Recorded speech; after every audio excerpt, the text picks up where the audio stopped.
9 kesalahan yang sering kita lakukan saat perayaan Ekaristi. Nomor 3, paling sering. Yang pertama, air suci. Mengambil air suci hanya dilakukan pada awal sebelum masuk gereja.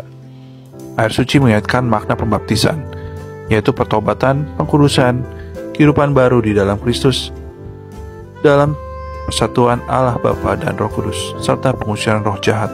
Saat memasuki gereja dan mengambil air suci, ini juga merupakan tanda kita memurnikan diri, sehingga kita tidak perlu lagi mengambil air suci setelah mengikuti misa.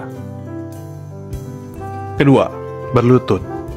Ketika memasuki gereja dan akan menempati tempat duduk, kita biasanya berlutut sebagai tanda penghormatan kepada sakramen Maha Kudus. Namun, ada beberapa umat yang masih keliru melakukannya. Berlutut yang benar adalah sampai lutut menyentuh lantai. Dan untuk lansia, bisa hanya dengan membungkukkan badan. Ketiga, tanda salib. Tanda salib di dalam misa hanya dilakukan 2 kali, yaitu di awal dan di akhir misa, pada saat berkat dari Romo. Ketika saat menerima komuni dan berdoa, disarankan untuk tidak membuat tanda salib lagi. Ini akan membuat kesan ibadah dalam ibadah. Keempat, kaki umat. Saat kita duduk di bangku umat, ada semacam bantalan yang dimasukkan sebagai tempat berlutut saat berdoa.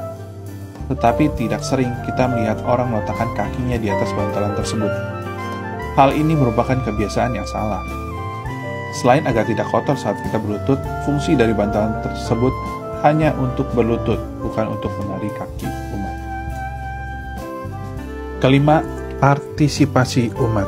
Partisipasi umat dalam misa sangat dibutuhkan, misalnya saat menjawab imam dengan lantang dan menyanyi dengan sungguh-sungguh. Saat diundang oleh orang terdekat kita, akan berusaha untuk meramaikannya, apalagi ketika Tuhan sendiri yang mengundang kita mengikuti perayaan Ekaristi. 6. Bacaan.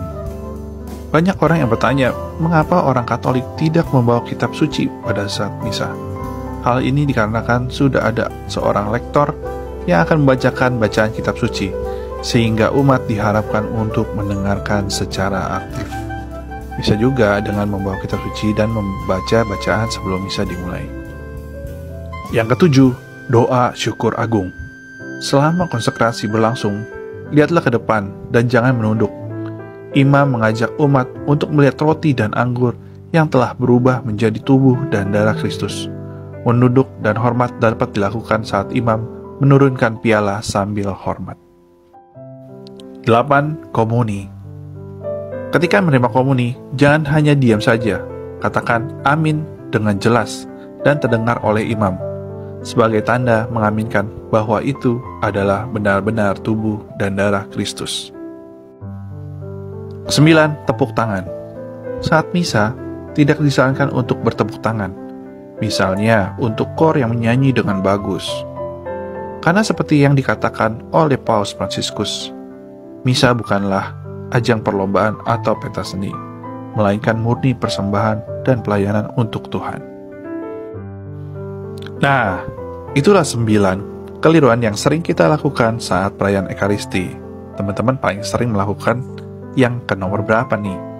Atau mungkin teman-teman punya komentar lain tentang kesalahan, atau mungkin ada tambahan yang lain, silakan tulis di komentar. Oke? Tuhan Yesus Kristus, penguasa hidup saya, memberkati teman-teman semua.